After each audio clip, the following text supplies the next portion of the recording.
Call meeting of the Pascagoula City Council. Today is July 26, 2022. The time is now 5:30 p.m.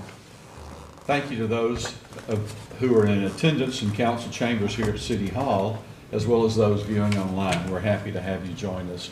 Tonight, the invocation will be given by Councilman Blythe, and Councilman Gatchell will lead us in the Pledge of Allegiance.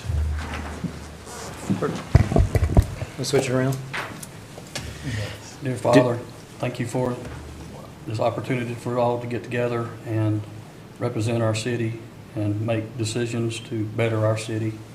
We appreciate for everything you've done for us, keeping us safe, and we ask that you make this a very productive meeting. In precious name, amen. Amen. I pledge allegiance to the flag of the United States of America and to the republic for which it stands, one nation, under God, indivisible, with liberty and justice for all.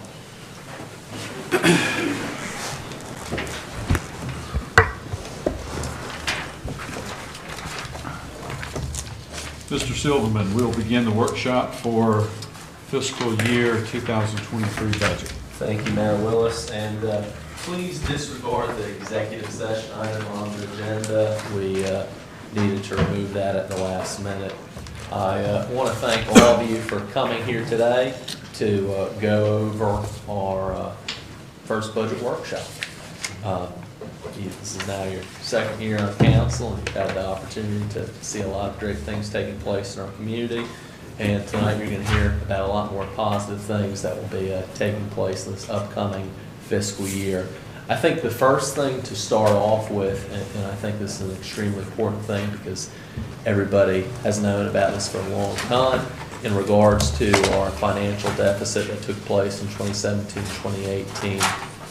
We started at approximately a $14.5 million deficit, 2017-2018. Last year, when we were addressing the budget in our workshops, we were sitting at a $7 million deficit. The very positive news is by the end of this fiscal year, in late September, we will be at a $2 million deficit.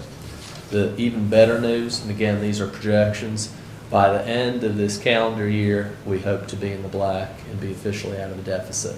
So that's a testament to this council, the previous councils, our staff, and our citizens for continuing to work under these very difficult circumstances, but still providing high-quality services to our citizens. And I think one key thing to note, even though our plan is to be out of this deficit by the end of the calendar year, we still need to maintain our fiscal responsibility and continue to be as proactive and efficient as possible delivering services to our citizens. That's wonderful news. Thank you. Absolutely. Yeah, wonderful news. Can I ask you one question on that? You mentioned out of the calendar year, so you're saying as of December 31st this year, we'll be back in the black? Yes. Okay. So not the end of this budget year that we're working on? Yes, not the end of the next one. Yeah. That's So great news. That's amazing. Had to be December instead of June? That would be December 30th, 2022. This year. Okay. Yes. So that is a very Projected exciting anyway. news. Awesome. But again, projections, but even if we're not officially out of it, we'll be very close to it. It's so close until I feel good about it. Great. So, Thank you. one key thing to note also before we start this walkthrough of the proposed budget, please know this is a tentative draft. We have yet to receive the revenues from the county. We should be receiving that in August. So please know this is not set in stone yet. This is still waiting for revenue feedback and waiting for feedback from council if you see anything that needs to be addressed. Michael, do we anticipate the ad valorem taxes increasing based on, they've assessed some properties and we've had a general, I guess, I would say at this time there's the potential for an increase. a lot of new construction, I guess Yes. a lot of stuff just came online that we should see the benefit from. In particular, some of these pending developments as well. So, I mean, I think there's definitely I potential. think the Ingalls East Bank comes on this Yes, year also, right? that is correct. So I think there's going to be a very positive outlook in terms of revenue. So, as discussed in the last budget process, we have a few guiding principles that we'd like to focus on. One being providing high quality services to our citizens. 2, providing safe and secure neighborhoods. 3, concentrating on repairing and upgrading city infrastructure. That's something that this council has been very aggressive about, and I think it's a great thing, in particular with the capital improvement bonds that we've approved, along with the ARPA funds that we're utilizing to address some of our essential water and sewer needs. Lastly is establishing a prosperous and fiscally sustainable city. That's something that the past city council and this city council have been working very efficiently at, and I know moving forward we're going to continue that same approach. Some of the key highlights to take away from this budget draft is, first off, currently the budget before you, the budget is balanced. In addition, mentioning the dedication of our employees and the commitment to high quality public service, we are requesting in this budget a 4% COLA. Given the rapid increase of inflation, along with a lot of other things that are out of our control in terms of the market rate, we think this would be appropriate for our employees. In addition to that, we are requesting a 2% increase for H2O Innovation, which is our Public Works Department, and since they're contracted out, they have to be treated separately from our city employees. I think while we are continuing to make a lot of progress, we have held off on buying some essential equipment for our departments, so that's why you will see a $776,000 capital outlay request amongst all our departments. A lot of this focus is on getting newer vehicles. Right now we have vehicles that date back to 2012, so we feel that it's appropriate to get vehicles that have a little bit less use on them. Something else to pay close attention to when you're looking at the millage rate, you will see that currently our levy is going to stay the same at 54.50, but you're going to see a transition between the general fund and debt service, and that's something I'll get into more. But as we continue to get out of this deficit, that means we're paying off loans and we're paying off debt, so we don't have to have as many reserves stored in our debt service, and we can transfer that over to the general fund. But as mentioned, again, our focus is improving infrastructure, providing safe neighborhoods, and one key thing to also take note of is the solid waste collection rate has increased and will increase. So it's just something to keep in the back of your minds, and we will be addressing that at an upcoming city council meeting, in particular reviewing the solid waste funds that we currently have and have been utilizing to support the previous rate increase by Waste Pro. So the 4% COLA increase, what's our historical? What have we done? Last year, I believe we had a 3% COLA increase. This is a larger increase. Mm-hmm. I think we've crept up over time at 2%, 3%, and 4%. And I think given our level of fiscal responsibility, in addition to the current way the market's been fluctuating, I think it's an appropriate. Oh, no, I'm all for it. The 4%, I was just wondering if it needed to be more with inflation, and if we could. I mean, that's, so if it's historically been 2 to 3, then 4 makes sense. I just wanted to make sure that it's a real change or a real bump for folks because of the inflation, the cost of everything's going up, so. Yes, sir. So since I don't know Waste Pro, that contract, they double, right? They Pretty went up much. by about $10. Yeah, $10. So what's the current rate? It is I think it's approximately $18. It was, I think it was at 15 at one point, so it has been a very large increase. So what do we have to do to the citizens? We have to make it. That's what we're going to be addressing at an upcoming meeting in regards to the solid waste fund. We have been covering that increase, or the recent increase by Waste Pro with the solid waste funds. And so that's a decision that, council's going to have to make a little bit later on in regards to how they want to approach the solid waste fund. And there has been a proposal of potentially utilizing some of those solid waste funds to support capital projects and capital improvements. I did have a question about the 2% for utility partners. Is that a contract increase? That's a contract. Was it built into to the initial contract, or did they just kind No, of? it's a yearly thing. They come Okay, back. so that's just a general, like every year, our contract with them increases by, No, it does not. That was a request that they made. okay, Over, in 2018, they withheld any requests given our financial situation. So it's not a reoccurring 2%. okay. It's just dependent upon the situation and the timing when they submit. Okay, so those they requests. requested 2%? Yes, sir. Okay. That's decent.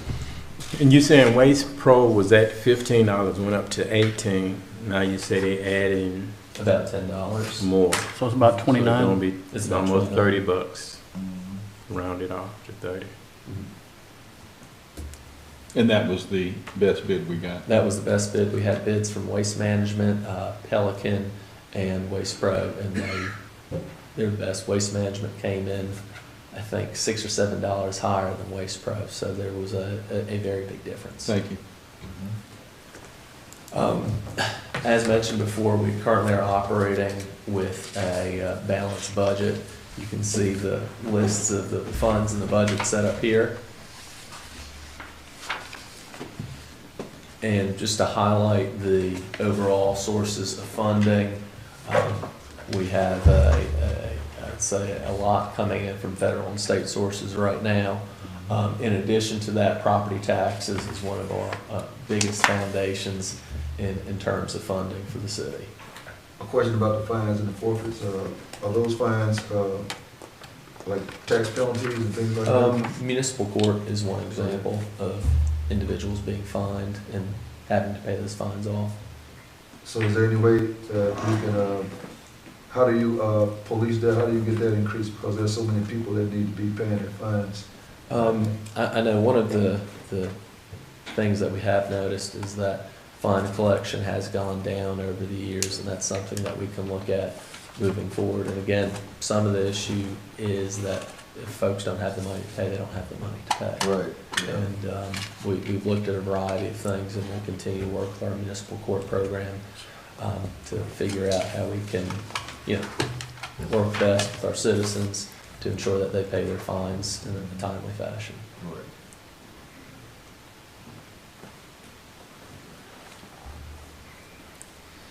And this is the typical breakdown for how our budget is normally set up. Public safety typically is the biggest expense because it's one of the biggest necessities for our community.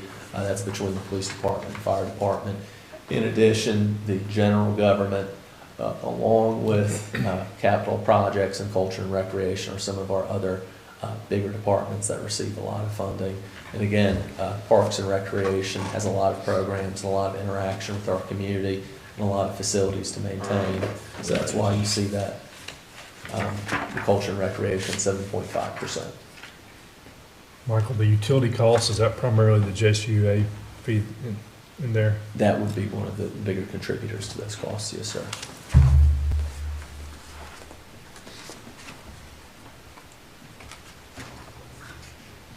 And this is something that we briefly talked about by talking about the tax levy. As of right now, the proposal to council is keeping the rate at 54.50. There are some differences in the previous year compared to this year. The general fund is going to have a larger millage, primarily because debt service is going to be transferred out and it's going to be going into the general fund. Our debt service was larger last year primarily because we had loans and other things to pay off.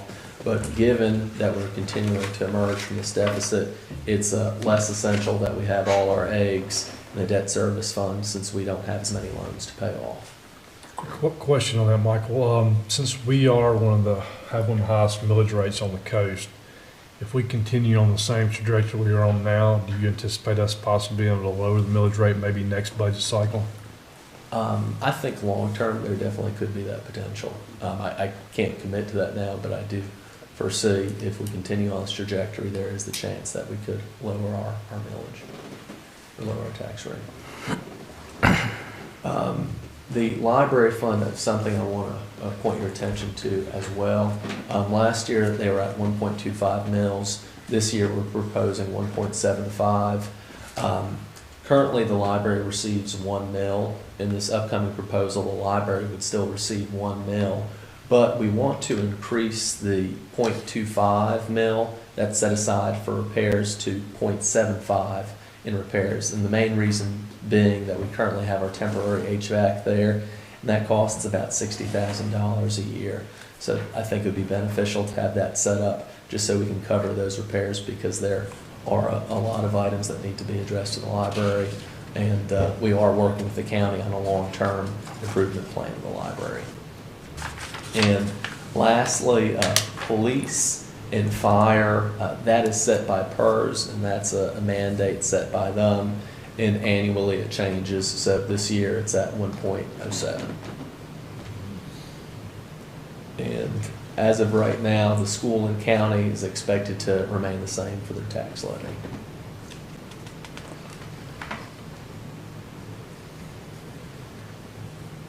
One of the items that I mentioned in the introduction, I know this is an item that citizens and council have been very supportive of, is providing essential infrastructure improvements in our community. As you can see, we have quite a list of major infrastructure projects that are either currently taking place or going to be upcoming. These projects are supported by the Mississippi Development Authority, by appropriations from the state, by ARPA funds, and by our capital improvement bonds that were recently passed. You will see multiple projects up here that pertain to the capital improvement bonds. You'll also see Ingalls Avenue Road Improvements Phase 3, which came through MDA. You'll see the Lowry Island Access Project, which was funded in 2019 and 2020 through House appropriations.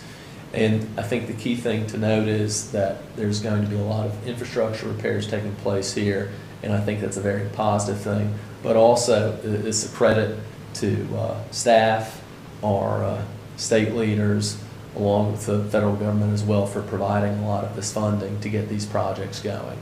So we're very excited about this upcoming fiscal year and being able to tackle a lot of these crucial projects.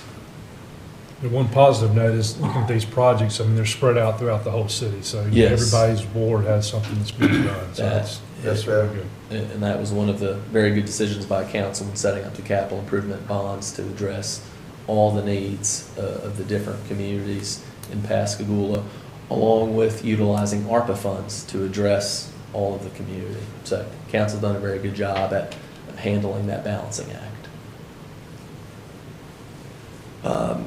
The other kind of typical thing in our budget process is funding for Main Street. In this proposal, we're still planning on allocating $125,000 to Main Street. They support a lot of our downtown initiative events. They do fireworks at the beach, and they've also been crucial in helping some of our downtown planning efforts. So they've been a very good partner, and the proposal is to allocate $125,000 to Main Street as usual, and that would be broken out over a quarterly period and paid to them in installments. In addition, the special tax fund will be paying off $802,000 to debt service for rec bond payments. One of the newer things that comes with the capital improvements bond is that the modern infrastructure fund will be covering the costs of those bonds. Approximately $899,155 are going to go towards these capital improvement bonds, which is part of the modern infrastructure fund. Previously mentioned in the tax levy, the city is proposing to retain 0.75 mils from library ad valorem collections to use in repairs and maintenance of the library facilities. And lastly, we're proposing to budget approximately $1 million and transfer it from the general fund to the capital projects section.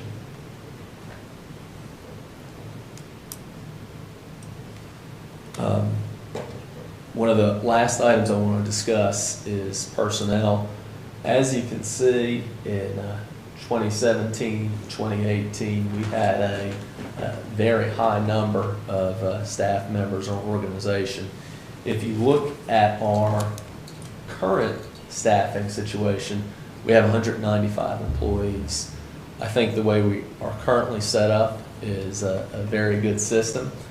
I will also say, though, our staff has done a great job covering a lot of different items when we experience that decrease in employees. In particular, my hat goes off to the Parks and Recreation Department, our Police Department, our Fire Department, and many other departments for persevering through some of those difficulties. And so right now we're at 195 employees, but we do have in this budget 4 full-time personnel requests. And to walk you through each one, one is going to be the creation of a part-time evidence tech position. Currently, we have 1 full-time evidence tech position. Her name's Martine Bernard. She does a great job, but we think adding another part-time evidence tech would be very helpful for her and the operations at the police department. In addition to that, we are proposing a full-time animal control officer. We currently have 1 full-time animal control officer, and we had a part-time position. But one of the difficult things about any part-time position is it's not very appealing to an applicant when you're only getting paid 20 hours a week.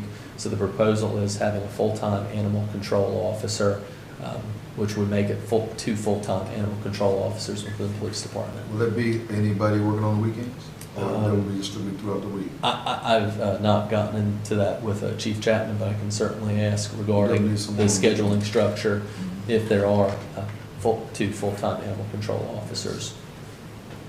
The 2 non-police department personnel addition proposals, one would be converting a part-time administrative assistant at Parks and Recreation to a full-time administrative assistant. Given all the activities that take place with programming, along with all the facilities that we have in our community, that was a request from the Parks and Recreation Department. And I think it's much needed given the amount of citizens that come in and out of our facilities on a daily basis. Lastly is the creation of a full-time administrative assistant for planning and building. Josh has done a great job as our planning and building director. And as you know, we're seeing a lot of development, a lot of growth. In addition, we're having to review MEMA and FEMA standards, so having an administrative assistant would help with some of that paperwork, along with some of the increasing expectations with these new developments coming online. So those would be the 4 positions that are being proposed in this budget.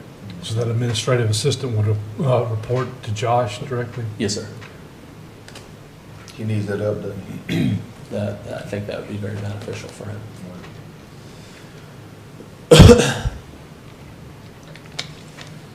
And lastly, here's the breakdown. This certainly does not have to be the last budget workshop, in particular since we are waiting to get our revenue feedback from the county.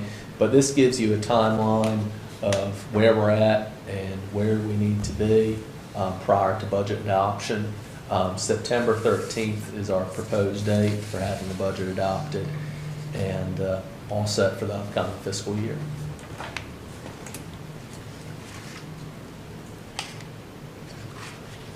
And if there are any additional questions, I'm happy to try and answer them. Well,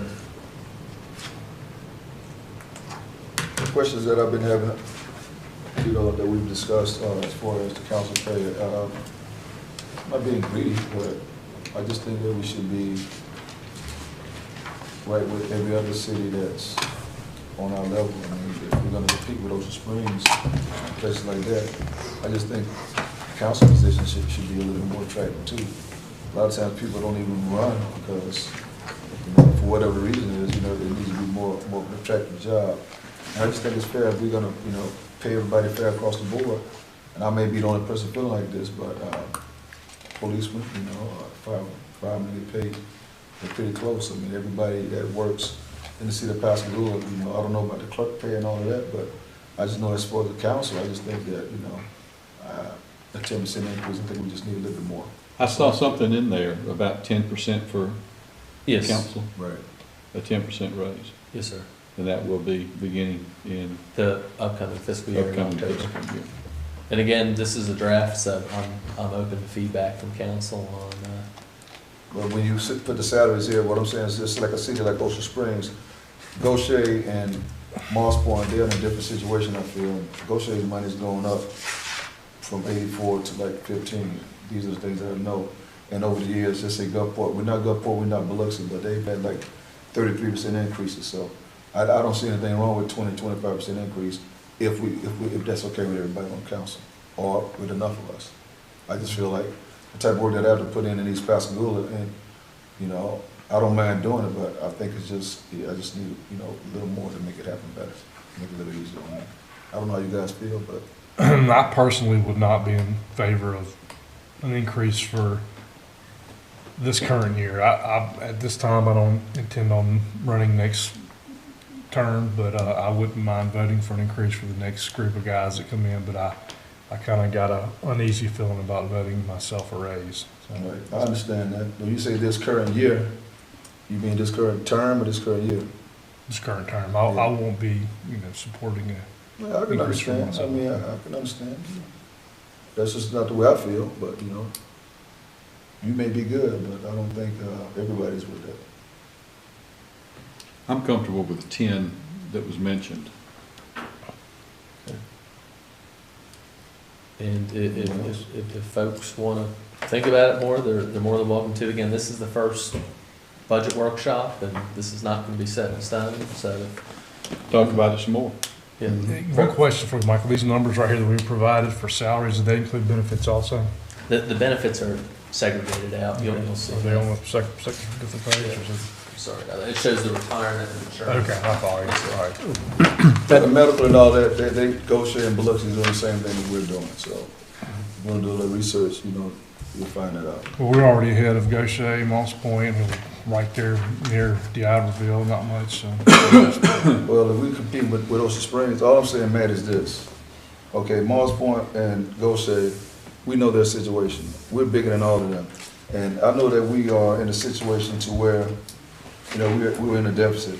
If we do it the next time around, I think it'll be fair, you know. If we do it the next time around, maybe, you know, 2023, 2024, but I just think it'll be better, you know, to get a little bit of a raise. That's just what I feel about it. And I'll just stand on that. And then if you don't want it, then just donate it back to the city. I kind of agree with Matt. On, I feel bad voting a large raise for myself in any way. But it was a good segue with the benefits.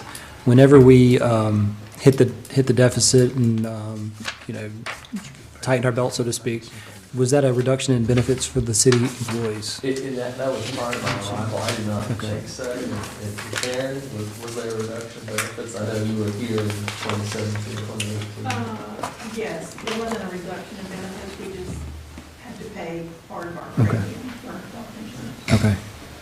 I was just wondering if, you know, as we come back out of that, we were able to hire more people, if that would also be, because that would be a de facto raise for folks if you give them more of their money back, reduce the premiums they have to pay for healthcare or something like that. I can follow up with Justin on that. Sure.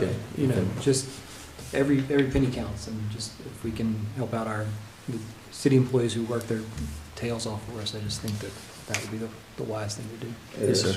We have a lot of large projects. As these projects start coming online, our ad valorem, our sales Yeah. tax, we'll start seeing a lot more revenue to the city, and hopefully our budget, you know, forecasts will look better and better. And, Yeah. you know, I could see that. I was thinking, you know, I'm a firefighter, I'm a police officer, if I can get a break on my healthcare, paying for doctor's bills to kids and dentists and all that kind of stuff, if there's a way. Absolutely. That's just, Yes, sir. No, I agree with you 100%. The better the benefits, the more you're going to attract employees, and Mhm. I think that's a very good point. The 20% Councilman Fournette is asking about, and Mel Willis said he's comfortable with the 10%. Is it possible to follow up with the other 10 of the 20 he's speaking of come next budget? Is it possible to, for the, not Yeah. this upcoming, but the following one? It's certainly possible. I mean, it's not, from a budgetary standpoint, problematic. And also, you were saying investing in more vehicles, right? Yes, sir. Could equipment be added on to that also? Because in my district, in my area, ward, I got a lot of projects that got overgrown vegetations that really need to be taken care of. And it seemed like the owners is hard to get in contact with.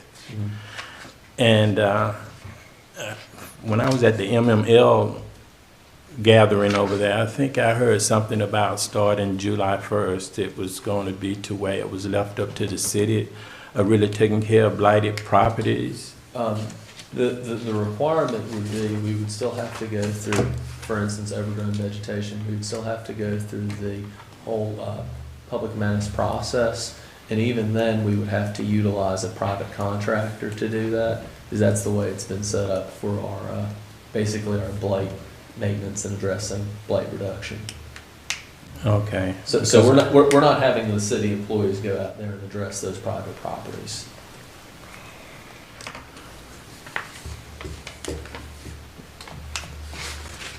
Okay, I just thought maybe it would be kind of be feasible because all of the cost of that would go towards the owner of those properties, wouldn't it? They would have incurred, they would have to incur, yeah, they would have to incur that maintenance of the property, wouldn't it? But when you can get them to pay their taxes, if they don't pay their taxes, we never get the money back and wind up with the property being forfeited, and we don't want more blighted, abandoned property owned by the city, so there's no way to count, you can't count on that, is what I'm trying to say. As far as the, what Mr. Fournette was talking about, I certainly agree that, you know, we deserve an increase, but I think I would feel better if we waited till we get back in the black as far as asking for a council. I'm stuck. I mean, I can't go up or down because I'm state retired. I mean, it don't matter if we got $1 million raise, I'm still where I am. But I just felt like if maybe next year or the next budget when we're better off, if we did, you know, go back and discuss what that's all I was saying. I was just saying if we can't do it now, Do I'll be something now satisfied in and the rest of it 2023, later. 2024. I mean, you know, Yeah. I'm just trying to put a request in because this is what I can tell you. I'm gonna run again. I can't even live in East Pascagoula if somebody else is running. I've already been through that. I know they're not gonna do what they should do. I'm getting as much done as I can over there. And that side of town has been neglected for so long. I'm just glad we in on some of these projects. It's gonna alleviate some of that water over there. The trash, the drugs, and all that kind of stuff. Yeah, drugs are everywhere, but it's different over here. Mm-hmm. You know, it's out of control with people speeding through neighborhoods. I've been begging, and people been begging for like a speed bumper too. Well, that can't happen. Even a stop sign in the intersection, right there in the school zone at Arlington, that can't happen. So, you know, I just don't understand why people, and I go to other cities and I see this is going on all day long. So I'm just wondering, why can't we do any of this stuff that makes sense, you know, to me? That's one reason why I think we are where we are overall, because we don't do some of the small things that just make sense, you know? That's a good point. Yeah, just small things, man. It makes sense. Make it safer for the children. If you're in a school zone, if you have these people riding up and down Arlington with these loud tailpipes, and you know, people they're tired of that kind of stuff. And we can get a freaking stop sign over there on Arlington and Trailwood, or Arlington and Cambridge. That just, to me, doesn't make any sense. And I agree with you on the speed bumps, because even when you put a slow down sign up there, they paid no attention. They just flying. Yeah, well, the thing down about the a speed streets. bump is this, though. You have in other cities like, say, Ocean Springs, you got 1 or 2 in Morris Point, all throughout Mobile. My thing is, you know, and speaking with the chief, and I would say this if he was here, you know, he said, well, you have to think about motorcyclists. Well, if you have a sign out saying speed bump, you know, speed hump, or whatever it is, if you flying out there and something happens to you, that's on you. If you're on highway, if you're on I-10 and you ride over 90 miles per hour, this reckless driving, and something happens, you know, that's on you. It doesn't make any sense. So if you put the signage out there and they still break the law, I mean, let's try to make it better for everybody. The larger percentage of people want things to be done in a better way. There are going to be more people that want it done right than there is people that don't care. If you're passive, I can understand. But if you're detailed, you know, those kind of people that I'm looking for. If we're going to have quality people in Pascagoula, we got to make some slight changes around here, man, and just make it better. Just real simple things that just make sense. Just common sense things that we need to do. So. Thank you for your feedback, Yeah, Councilman. thank you. Yes, sir.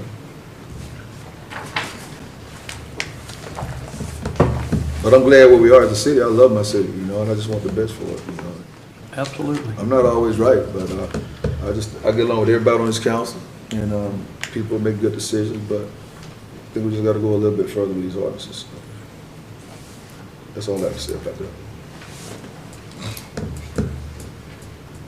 Well, if there are no other questions, that was it. It was great. Michael, I do have one question. Yes, sir.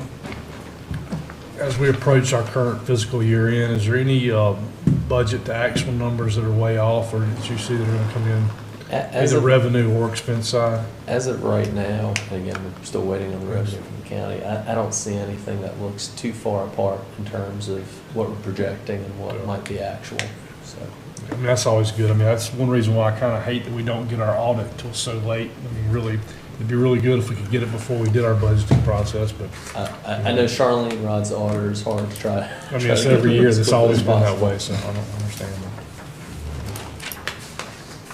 Very good. I think this was quite productive and some great news. I know everybody's thrilled to be looking at the deficit being taken care of and moving on to bigger and better things. Is there a motion to adjourn? So moved. Second. Have a motion and a second. Any discussion? All those in favor signify by saying aye. Aye. Any opposed? The motion passes. Our next meeting is August 2nd at 6 p.m. Michael, Great job. just have one of these with Great the, job. with the benefits built into it. I didn't see it. Is there any difference between Oh, this okay. and? All right, Mr. Mayor.